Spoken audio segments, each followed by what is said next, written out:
Thank you for being here with me and welcome back. My name is Catherine Daniels and I love to empower people with spiritual healing and wellness. The best thing about Retreat to Peace is the gift of inner peace, greater love, and joy.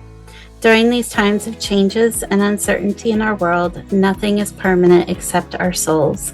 And that's why, as we come together and travel through one another's countries, creating a bridge, removing all the labels, coming together as one people, finding our home in one world, this is why our signature talk today is so important. Today, I'm excited to welcome my guest, Carol Murko. Hi, Carol.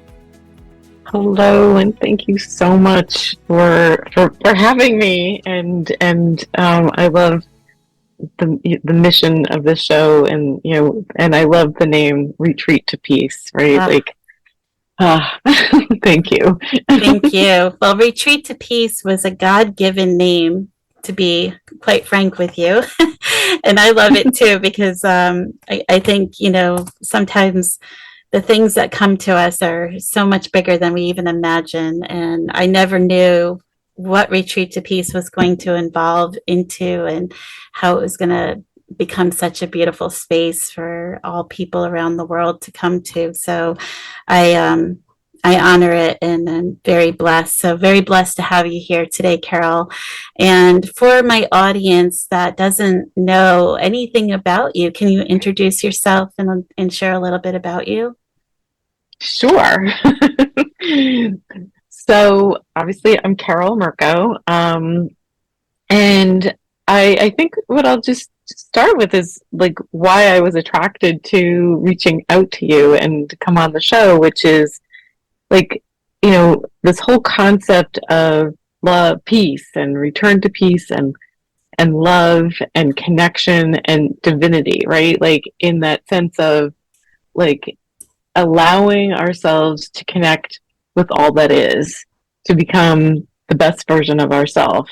And I think that for me, just as a human on this journey, it's been really interesting because I had a lovely, beautiful upbringing, amazing parents, but I was always very aware of like the environment in which we were in, which like I grew up outside of New York City in one of the suburbs, and it was a total keeping up with the Joneses. There was all kinds of gossip, and I watched my parents struggle, right? Like they never like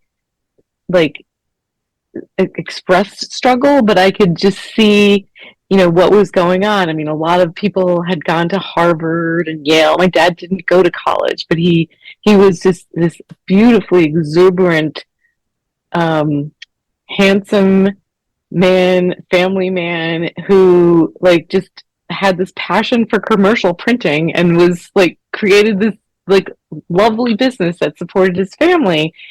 And but I just remember, watching some conversations where people would ask him, where did you go to college? Right. And he'd be like, well, I didn't. And it was like the like sort of like body language snub that I would observe as a little kid. Right. But and I'm just going to back up for a second. It didn't bother my father one bit. Like he passed away in 2019 and he had Alzheimer's and cancer, and my dad, through all of that, was like the brightest of bright lights. And I say to everybody, he's done. He's done. He's not coming back. Like he's lived as like his higher self in this life. Like I just observed how he treated people. How he was that guy who like somebody was broken down on the Cross Bronx Expressway, which was terrifying. He would pull over, right? Like, and, go get the guy gas and come back, right? Like, and he would, take, when he had money, he like just took care of everybody. So, and I used to think he had no sense of irony, and I was like, of course he didn't have any sense of irony because he was open-hearted. Like he didn't have to, he didn't have that protection, right? But as I was observing, because I'm also my mom's child, and she was more, more skeptical, and we grew up with my grandparents, right? My Italian grandparents, and I mean, I used to have a little red ribbon on my T-shirt, to ward off the evil eye, right? Like it's like so. So in their world, there's danger, like danger, and so anyway, so it's kind of trying to get me from there to where I am now, and so I had like this innocence, yet this huge power of observation, and and I believe that both hindered and hurt me in a lot of ways, because like I was so aware of like what was going on at all times, and that actually kept me, even though I was like gregarious and nice and people liked me, I was always like kind of a rowback, right? Like I wasn't part of a group, or I was just more by myself than I was with like groupies. And I remember even friends saying to me like, why don't you come out with us? And I was like, oh, I have too many other things to do, which was true. Like I was like doing my like hobbies, and I didn't want to just hang out and gossip. And anyway, so that's kind of like the overarching like kind of me. And I actually have a picture of my 2-year-old self looking at me in my office as a reminder to always connect with that innocence, because that's actually who we really are. But that being said, like we go through life and stuff happens to us, right? Like there's just I truly thought like the world was a meritocracy. It's not, right?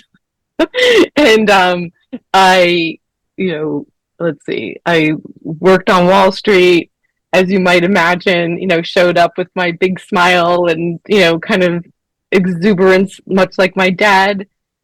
Got sexually harassed, right? Like I was never violated or anything, because I knew enough to basically like tell the guy to take it somewhere else, and then I got fired. And so I fought a sexual harassment suit way before, like pre Anita Hill, way before me. It was in the early 90s. And people were kind of shocked, like, why are you doing this? And it's like, because it's, how could I not? How could I not? And so, because it was never, because it's not about money, right? Like, and it was against a very large insurance company, and so they had the strategy of break the plaintiff. So I ended up settling for very little money. But here's the drill. You know what my lawyer told me? He said, Carol, he said, bad people are usually bad in more than one area of their lives. And he's like, so I know this really didn't have a great outcome for you, but I believe that you've opened the door. And it turned out that 2 years later, he got walked out in handcuffs by the SEC for cooking the books. Wow. And so it was such a like powerful vindication. Now, but that didn't mean that I didn't have this victim syndrome stuff where it was like, did I bring this on? Did this man, everything he say, was that true or not true, right? Like, because your mind plays tricks on you, right? Because you hear this stuff and you're like, anyway, so I ended up staying in financial services because of that for another 7 years, despite the fact that it was never in alignment, right? Like, I mean, I literally cried every night when I went home, and I was but then I did everything that I needed to do for myself. I, got a certification called a Chartered Financial Analyst. Like I did things that just would kind of prove to me, right, not to them, that I was actually really smart, and that I, deserve to be like elevated and trusted as an amazing employee. Once I got there, right, I like left. It was sort of like I had kind of reached, and that kind of my goal, which was more just feeling like I don't have to prove this to myself anymore. And then I took another turn, and I started this company called Dodo Unlimited, which was a very autobiographical little company that didn't get off the ground, unfortunately. No pun intended, because the dodo bird couldn't fly. But I used the dodo to represent, don't let your individualism become extinct, dare to be different. And it really was based on my experience of having to really shut down who you really were to actually perform in, at least in the financial services industry. And I'm sure many companies, right? They don't want individuals. They want, like machines and bodies, right? Like, and now machines are taking over bodies. So, but at the time that we were the only game in town. But the dodo I was so ahead of my time. I was doing everything with recycled materials, and I wrote a kid's book, and I designed a hand puppet, and anyway, it spent all my money, and I was like, oh goodness, now I have to figure out how to make money again. And I went to school for interior decorating, which was also because I just love creating. And the turns out that wasn't actually a great career for me. It was creative if you were actually doing your own house, but not when you're working with clients, because they don't really want your creativity. I don't even know what they want. But anyway, the good news there was that I met Jim. He hired me to actually decorate the house that I'm in with that beautiful carved Shakespearean quote, which I'll share with your audience, which is, "And this our life, exempt from public haunt, finds tongues in trees, books in the running brooks, sermons in stones, good in everything." And the coolest thing is that nobody knew where the quote was from, except they thought it was from Shakespeare, and this was pre-Google. And so I just went to my Shakespeare books, and I called some of my friends. I'm like, okay, I really want to get this really amazing decorating job, and I've got to find out where this quote's from. And so, like, collectively, we're like, figured it was from As You Like It. So I write my proposal, and at the end, and by the way, I'm naming the project As You Like It. And so, so that was in 2000, and so I've been with Jim basically since then. And so it's just a beautiful love story in that sense. So I went into decorating to meet Jim, and then I moved to the Berkshires because I was actually in Boston.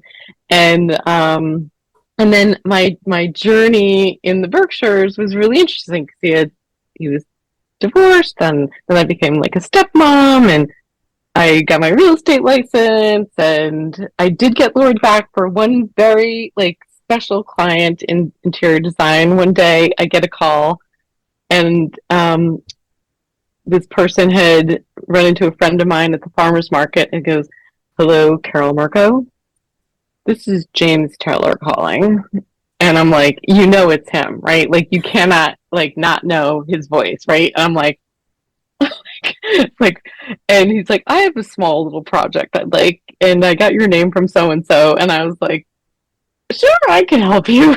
So anyway, it was like, I never imagined, I thought I probably wore out his albums. I listened to them so much, in high school and college, that I would be in his house, helping him and his wife, with decorating. So that was pretty cool. And so yeah, so then I'm still struggling with me, my purpose, right? It's I was kind of flopping around, and then I took a career workshop called Getting to Next, and I we got reduced to our core values, and the core values that I came up with were, I love my family, I love to cook, and I love to entertain. And I'm like, well, what do you do with that? was like, what do you? So anyway, it was like I just was cogitating and, thinking, and should I write a book? Should I blah, blah, blah. So we were at some friends' houses one night, and the woman she's a Viennese, and the gentleman was from Strasbourg, France, and they had these, beautiful cross-stitched linens, and this beautiful tableware, and we had like a Viennese dish, and it was Jim, and he calls me Miss Murky, because Miss Murky, this is it.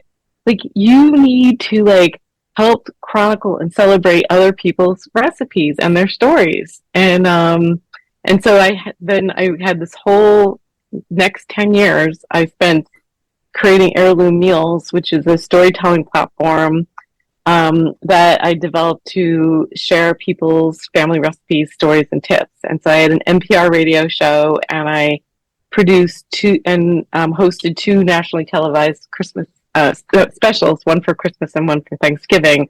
And I really thought this was it.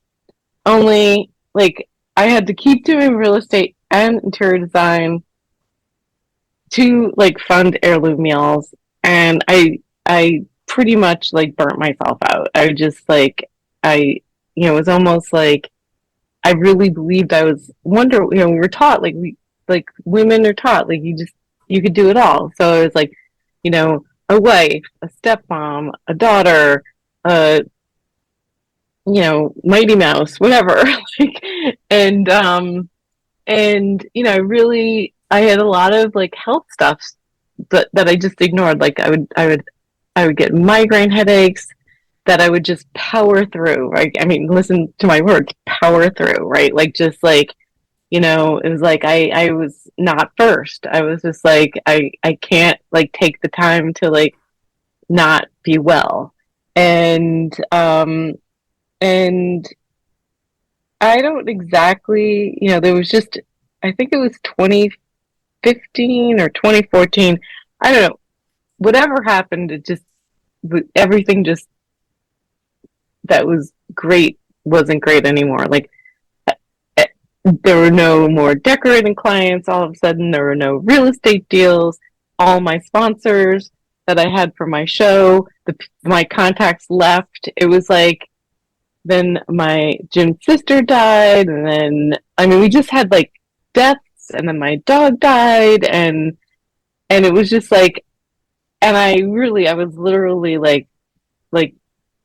had $10 in the bank. It was I don't even know, and I'm how did this happen, right? How did it happen? And then I got this extremely rare autoimmune eye disease with no known cure. Just shows up, right? And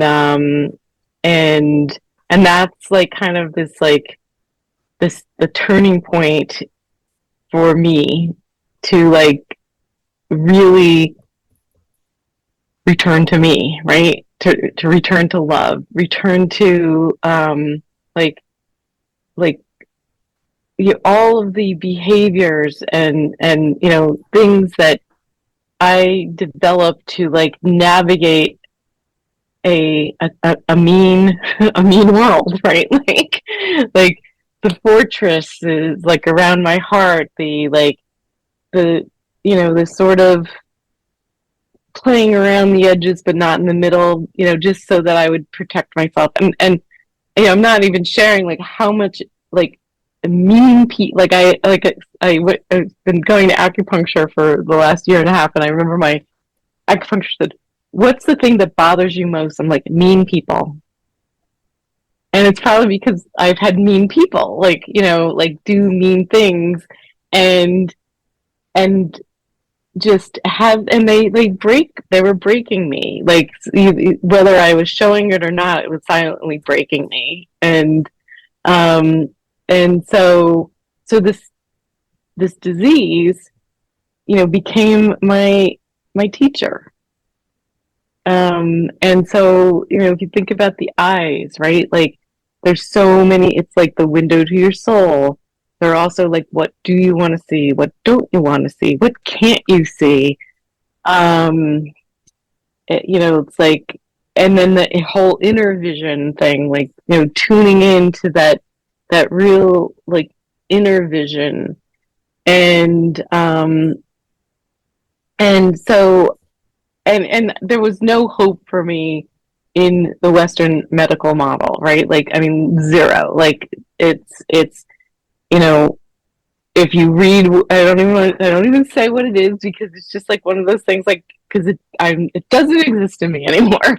um, and but it I feel really sad for people who are like on the path with that disease, that are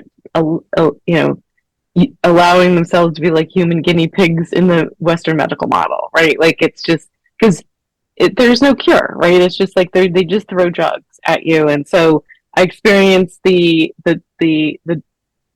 drugs for about a year and a half, and I just was walking on the beach, and you speak about downloads, and I would call, whenever I walk on the beach, I usually call the beach my church. There's something about like beach walking at like 5:30 in the morning when the sun is rising that is just so spiritual. And anyway, I was walking on the beach, and it was just like I just got this download, this hit that was like, you're not going back to Mass Pioneer. You can heal yourself. And that was it. Like, I never went back to Mass Pioneer, and I just opened myself up to the exploration of healing. And I did that in so many different ways, right? It was like through different certifications, I got my health coaching certification, because I figured, well, that's a good place to start, just to kind of learn from all these other people in these different modalities and different diets and nutrition and all this other stuff. And then, but shaman and healer, like, Cherokee medical doctor, shaman, like, some plant medicine, and none of the stuff I've ever like thought about, imagined. Like, it wasn't anything in my like, but I was like, look, all this stuff is here for us, and it's showing up for me. And then I really sort of tripped into meditation. By I there was And this is an interesting story. Sorry, I'm going on and on and on. It's very long, like you haven't said a word. But anyhow, I was taking a writing workshop, and the writing prompt was the hardest thing. So I wrote about the prospect of becoming blind, and this woman comes bounding up to me, and she says, "Have you heard of Dr. Joe Dispenza?" And I was like, "No, is he at Mass Pioneer?" Like, I have no idea. So he's like, no. He's like a meditation teacher, and he has these workshops, and you should go to one of them, because she goes, "I had a rare blood disease. I went and I had a spontaneous remission." I'm like, "Give me his number," right? Like, what's his name? So I got one of his books, and I read it, and it seemed like interesting, because it was very scientific, around like how the brain and body works, and neuroscience. So I was like, I could really, wrap my head around that. And but then I tried the meditations, and I was like, oh my, I this is apparently not for me, right? I would fall asleep. It was just like, so I just put it aside. So then I was actually teaching an anti-inflammatory cooking class, and this woman afterwards goes, have you heard of Dr. Joe Dispenza? I think you would really like him. I was like, yeah. And, so I re-engaged. I'm still like, was not a good meditator, right? I was just like, and because I really didn't get the fact that I had such an active, loopy, monkey mind of like nonsense. And that would keep me in, negative space, right? And then my Caroline, my middle stepdaughter, was dating Jasper. She's now married, and we have a granddaughter. But like at the time, she just started dating Jasper, and she said, "Can we have Jasper's mom from Florida come up for a New England Thanksgiving?" I said, "Yeah." Now, I've never met this woman. She walks in, and she's carrying Dr. Joe's book literally in front of her face, and she goes, "Have you heard of this guy?" And that was it. I was like, apparently 3 times I'm supposed to know this guy. So I went to a couple of his retreats and really had some profound, you know, experiences with the divine. I mean, literally, like, just ineffable, right? Like, it's just like pure consciousness, like divine love, right? Like, where, he does these healings and like you wait, you kind of I was like a healee, and you just the healing's over, and kind of open your eyes, and every single person is God, right? Like, that's around you. Like, I mean, that's the only way I could describe it, right? Like, and I was like, whoa, like, this is amazing. Like, I need to know more. I need more. And anyway, so I ultimately have become certified to teach his work as one of the things that I'm doing. And I've now created this whole website and this whole thing that I'm trying to take, this story and of healing into the world. And my website's called Love, Eat, Heal, which is love yourself first, which is kind of been my journey, right? To love myself. Because I think when we really love and honor ourselves is when we can love and honor everybody. Because we are everybody, like, we're all one. And eat, for me, eating is eat consciously. Like, it's not only the food that we consume, but it's everything, right? It's the media, it's information, it's like it's everything in our environment, and to just be so conscious of what we're allowing into this sacred being of ours, and then lastly, heal. And what I truly believe is that every single person on the planet has something to heal, right? It's like that's our journey, right? That's our path. Our path is to is one of self mastery, and and when I say that, it's to master the thoughts around, like, loving yourself, and there's little traumas from, like, little things turn into, like, big behaviors, right? Like, and and then there's, other, just, yeah. So I think I've just talked way too much, but that's sort of where I am. I'm sorry. Well, that's quite an intro. Thank you for sharing all that. I mean, that's a lot, a lot, a lot. There's so many different things that we could talk about, and my audience knows my story. They know that when I was a little girl, just being out in the woods and being with Mother Earth and God, and just being surrounded by nature, it healed my body. And I'm a living proof of that, and how trauma can be reversed just, with God's source energy.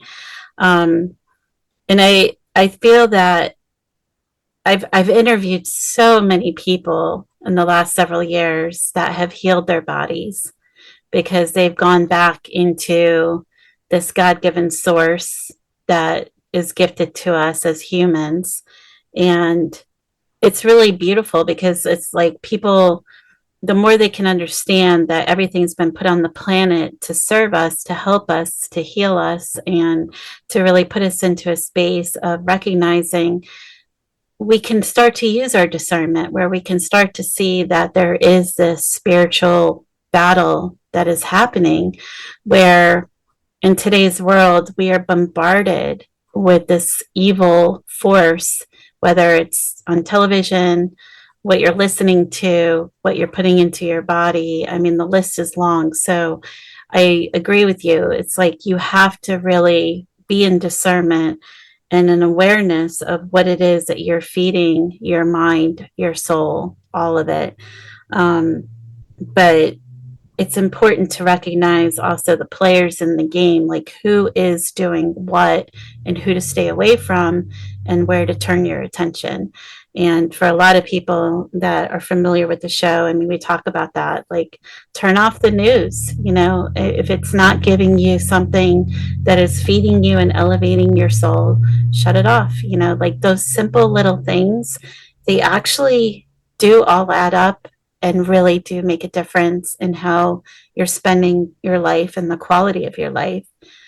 What was for you? I mean, there's so much we could talk about. I mean, for your journey, you talk early on, mom and dad, and some of the traumas that they brought forth, and a lot of people understand that there's generational trauma. So in the DNA of our cells, we do carry mom and dad's DNA with us, and whether we're in awareness of it or not, that is part of who we are. And sometimes we have to reverse some of what they've been through, right? And that is part of our journey. And you talked about that a little bit. But one thing that you said that I thought was really powerful, and I don't feel enough people do this, is having that little girl picture in your office and just honoring who she was, who she is today, and just recognizing that connection to her and how she lives within you and honoring her. I know I've interviewed so many people, and there is this level of going through life not honoring that little girl or that inner child within ourselves. And I feel for you, you kind of go through this whole journey, but it all comes back to her in an essence. Like when you look at your journey, I mean, I was taking some notes, and you talked about Wall Street, and you had to prove something to yourself. It's like you felt like you had to keep doing something, and you had to prove something. And the words that you had to prove something, I thought was really interesting, because there was a parallel with your dad. It's like your dad had to prove something too. And I saw that. Yeah. It's like, wow, this is the generational stuff that's coming through. But it's been a rewarding journey for you, as far as like, the lessons that you've learned, the things that you've done, getting to your purpose, learning more about who you are. But I wonder if you could go back to that little girl, what would you tell her? Like, what kind of advice would you give her? I would tell her, don't put the fortress up. um, like live truly in that heart, because we need more heart. Like we need more innocence. And you really just like you and I think every 2-year-old is the same. Like we just need to bring all the 2-year-old selves into the world right now, like because of that innocence, right? And the veil is still very thin, right? Like, so that like we're still carrying that divine essence, right? We haven't been like impacted by society yet, and so yeah, I would pretty much tell her that like she like hold on, like it's like you're perfect just as you are. Yeah, it's really true. And it breaks my heart when I see these kids and they're just really in this confusing way. They are really struggling with getting into their authentic truth of who they are. And often you see it's almost like there's so much confusion and chaos. It's like if I just do it a certain way and just blend in with the crowd, then I'll get out of this okay, right? Yeah. And it's hard because it's like when you look at young adults, they all look the same. They all have the same kind of hair, same kind of clothes, same kind of everything. And really, you're not supposed to be the same. Like you were uniquely different for a reason. because you're supposed to show up with those gifts of who you are, and they're beautiful gifts. And for someone out in the world listening right now, you know, honor yourself, like just be in your true self, and everything else will just fall into place. And the events that happen are really gifts for you as you start to unfold your journey and live in your truth and start your connection with the world, because you do have a lot to offer the world. So I just encourage you to stay there. When you talked about the health and ignoring some of the symptoms, I mean, you didn't tell us how you are today, so I want to honor you and just ask you, how are you feeling today? I'm feeling great. As far as my eyes go, they're I'm gonna say they're like 85 to 90% like normal. The major symptoms are all gone. And so it's just amazing. And I have not been on a Western drug for 6 years. So so there's nothing, it's all, meditation, breath work, healthy food, um, and intention, right? Like the intention. And so yeah, so I feel really good. Like I feel vibrant, and I feel like, I have a purpose, right? Like this is it's not a small purpose. The same with you. Like we're here to raise the consciousness of the planet. Like that's what I really feel like we're here to do, right? And it's just like, so, I'm energized by that. Um and I love that there's so many people awakening to this, that that there's a voice for every ear, right? Like, because not everybody's gonna, like how I say it or how you say it, or how, but there's enough of us now, like, kind of, that have had life paths that have brought us to this place where we are, we're almost like messengers, right, of the light. Um and so we're, so that we got to be around for that, right? Like, we have to, like, I mean, it's like it's way bigger than me, which is it, but in the good sense, not like in the, like, it's just like contributing to that raising of the vibration of the planet. And it's funny because I was coaching a couple of ladies the other day, and she's like, "Isn't this just false positivity?" And I was like, that's an interesting, how am I going to respond to this? And then, I I don't know about you, but I read a lot of stuff, and like a book that really left a profound impact on me was this book by Dr. David Hawkins called Power versus Force. I don't know if you've ever read it.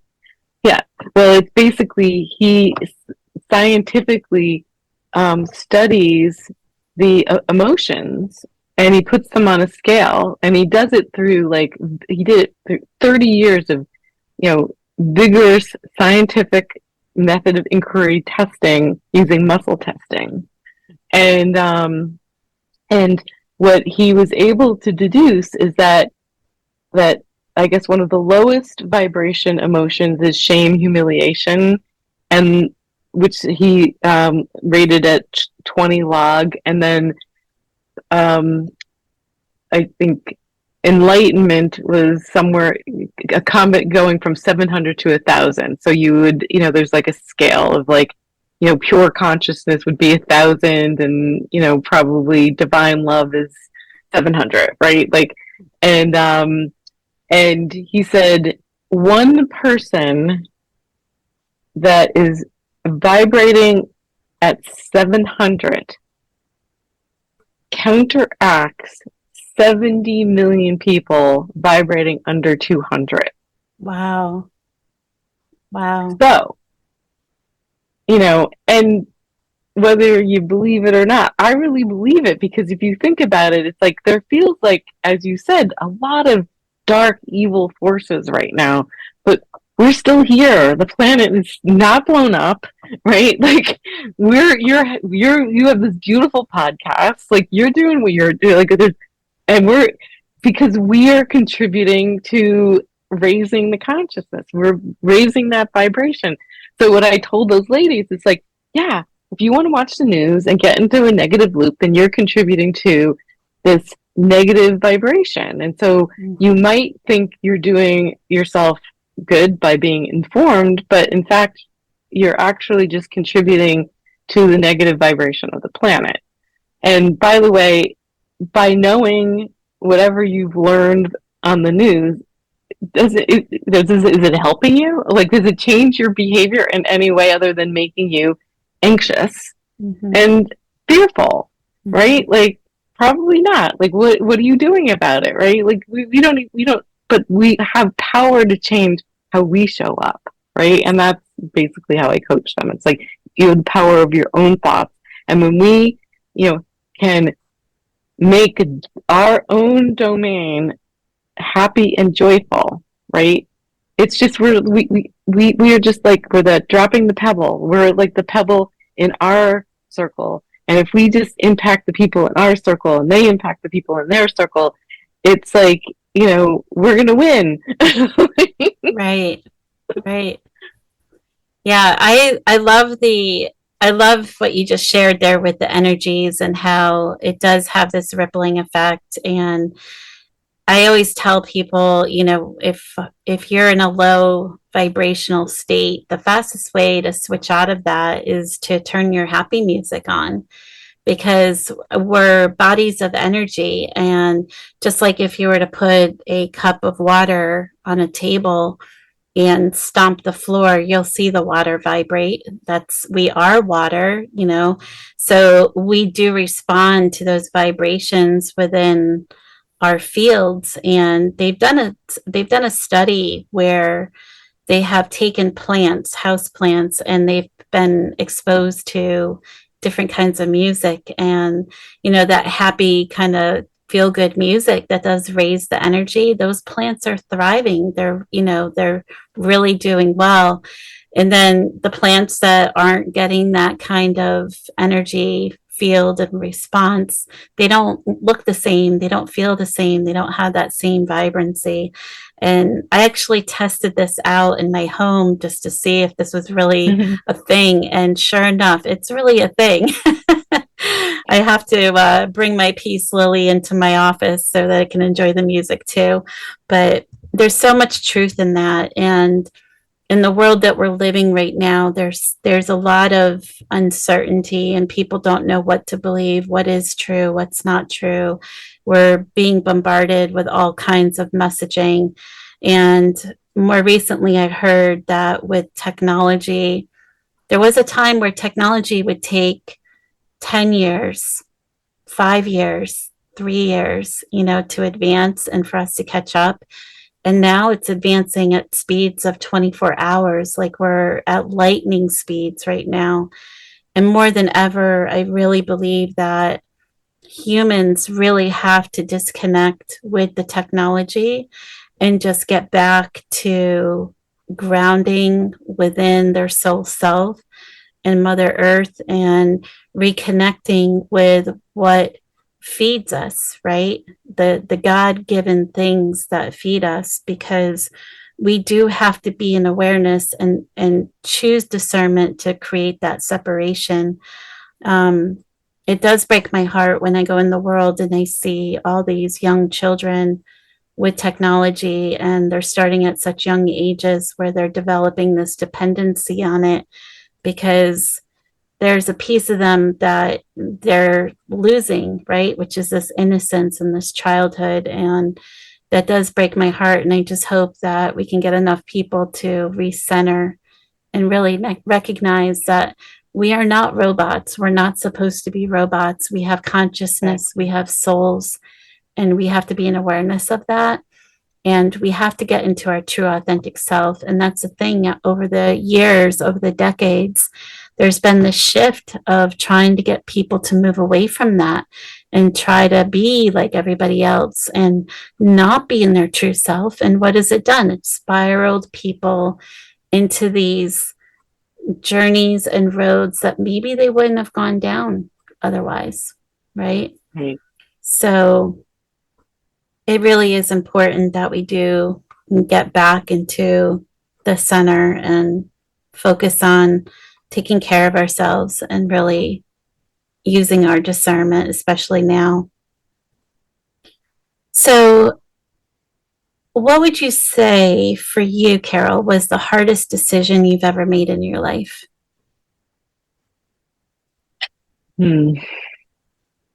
Sorry, I'm taking a minute to really like tune in. Mm-hmm. I get, what's just really showing up right at this moment is walking away from Western medicine. And tell me why that was like hard for you.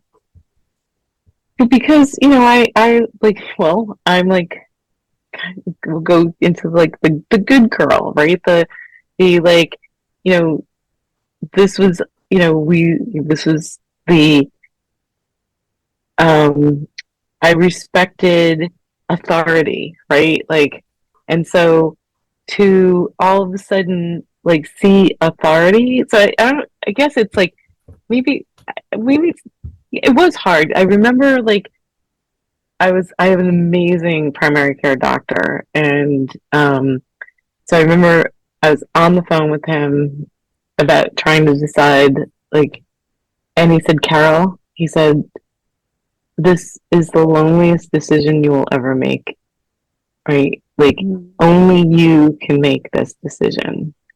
And it was like, it was the hardest and easiest decision. I guess maybe it's kind of, it was like both sides. It was the yin and the yang, right? Like, because, like, by making that decision, it made me like an outlier, right? Like like a renegade, a maverick, if I allowed the outside world, because trust me, I can't tell you how many people are like, why don't you go down to New York and go to this specialist? Why don't you do that? Why don't you do this? And like, I'm not even friends with any of those people anymore because I think that, like, they just didn't get me, right? Like, so that decision, like put me in this whole other space, but now I'm finding my people, right? Like,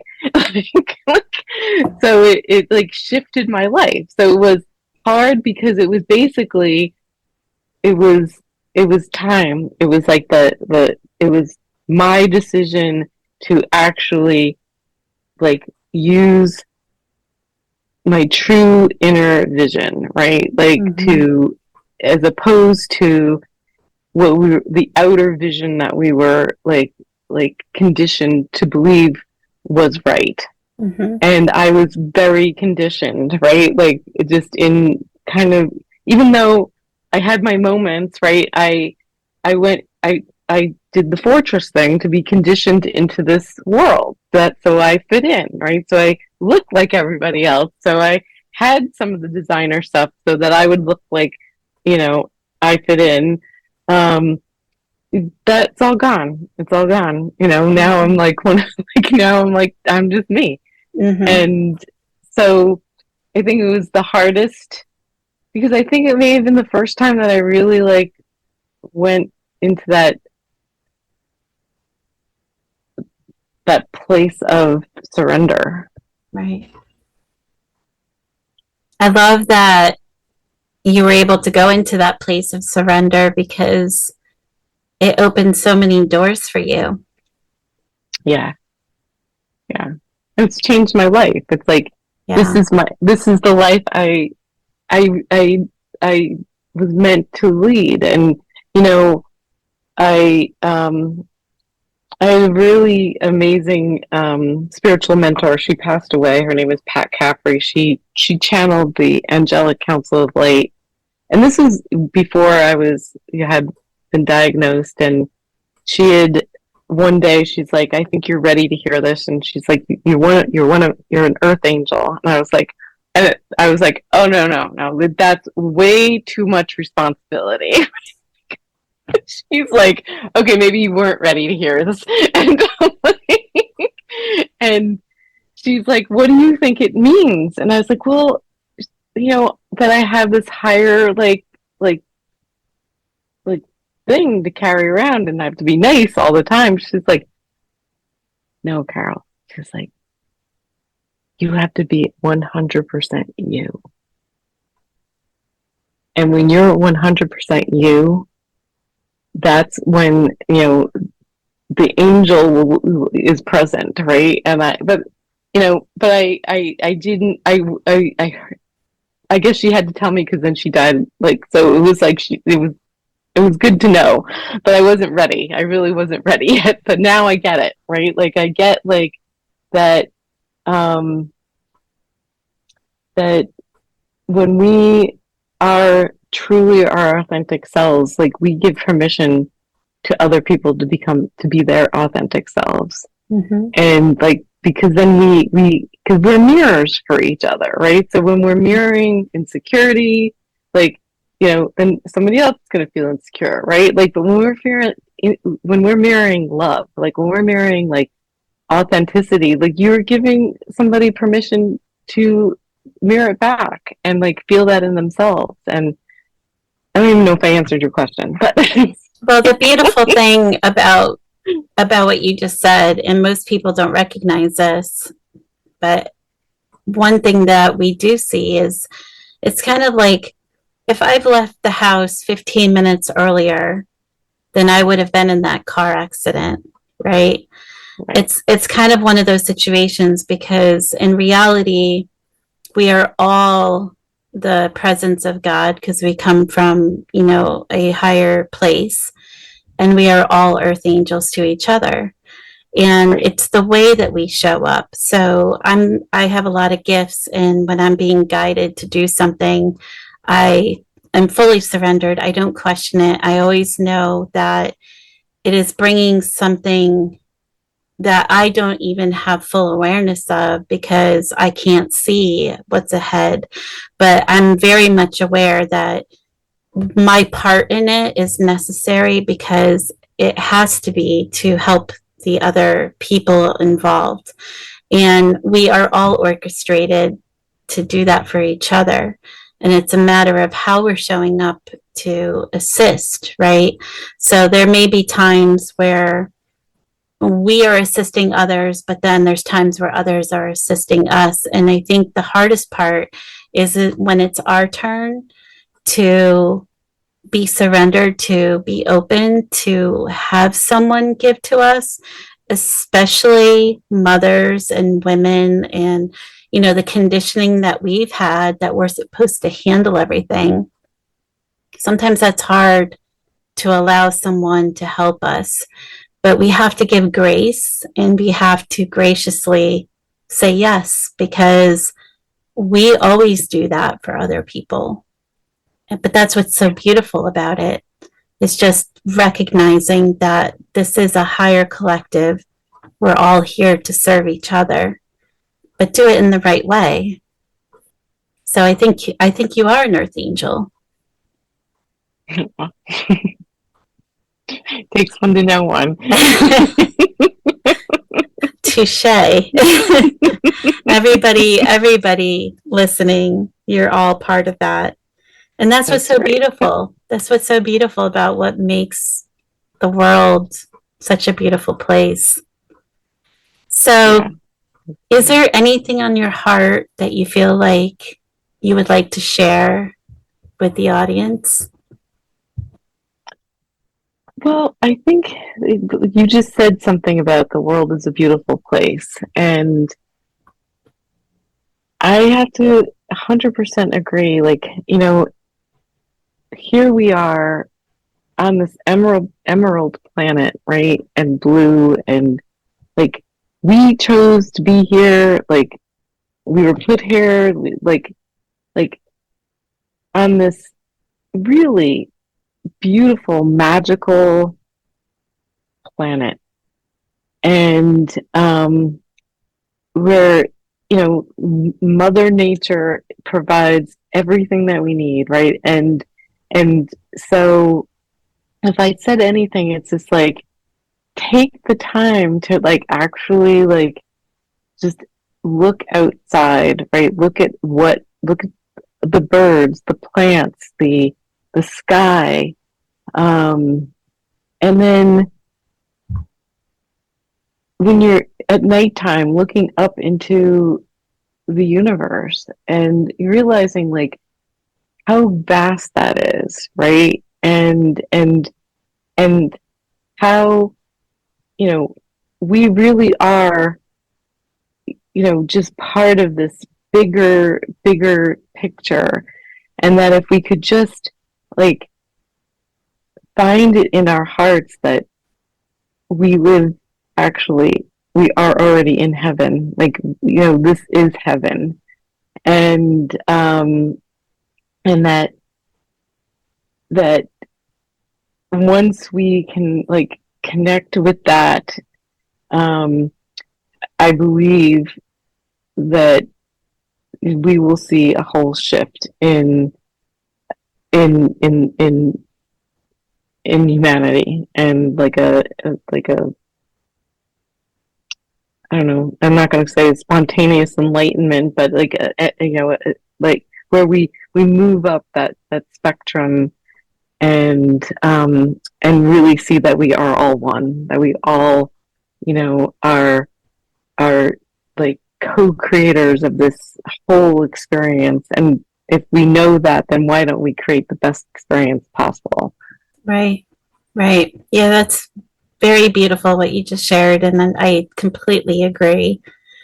So I do ask all of my guests, if I were to pick up your earth angel feather off the ground, what would your message to the world be? Love will save the world. That's powerful. Yeah, that's powerful. Carol, thank you so much for being Thank here and sharing your beautiful message. There's so much packed into your story, and it's like it's your story, but I feel like it's everyone's story to some extent, because truly we're living in a time where people do need to get back and reconnect with their soul self and stop chasing things that really aren't important, right? It's just getting back to that true person that we are. So I appreciate you being here. I'm filled with gratitude and just can't thank you enough. So thank you so much. Thank you, Catherine. Thank you. You're welcome. And for my audience, this is Catherine Daniels, reminding you to live your authentic life with peace. And as always, retreat to peace. And we'll see you next time.